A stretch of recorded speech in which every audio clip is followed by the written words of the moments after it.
Hi, my name is Kendrick Allen. I'm coming to you from Pointe Counseling, an outpatient facility on the outside of Atlanta.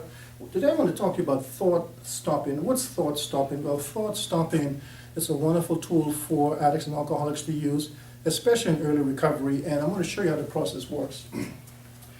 Obviously, there are going to be a lot of feelings coming up, and I tend not to spend a whole lot of time dealing with feelings because they change. They change several times a minute. They can change hundreds and hundreds of times just in one day, in one setting.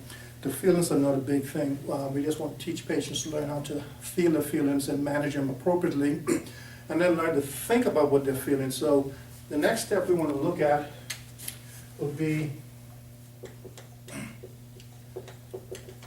the thoughts.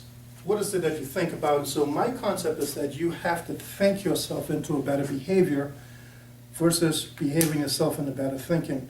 You do have a choice on every decision you make. And so we have our thoughts, which produces our behavior, which then develop certain habits. So the more we do a certain behavior, it becomes a habit. Thinking positively, positive self-affirmation, thinking yourself into better behavior is a tool that patients must learn how to manifest, because they've been doing such a lot of self-loathing, self-attacking, self-blaming, self-neglecting, self-harming for such a long time, and now through recovery wanting to change the way they think about themselves and the way they think about their world. And so we have these thoughts, and the thought, if it's positive, then you have negative thoughts. You can have the next thought to be a positive one by just simply thought stopping. You stop that particular thought that's going on right now, the train of thinking, and switch on to something else. The brain is a wonderful, wonderful organ, but it cannot hold two separate thoughts at the same time.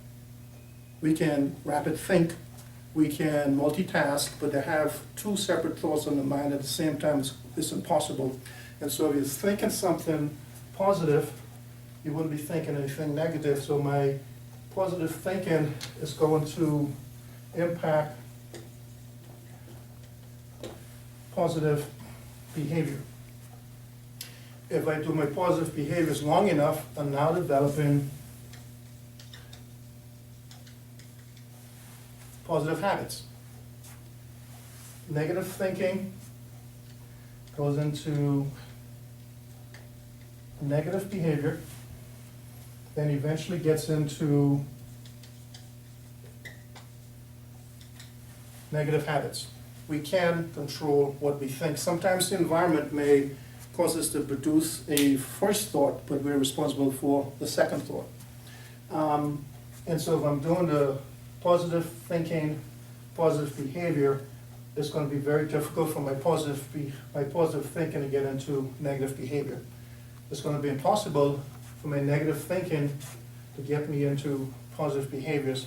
So you need to stay on this particular side of this formula and practice positive thinking, practice positive behavior. It will develop positive habits. And that's a very key important point for people in early recovery to learn, who are recovering from alcohol and drug addiction, is they can think themselves into better behavior. And positive thinking does become a habit, and I encourage you to use it. Thanks.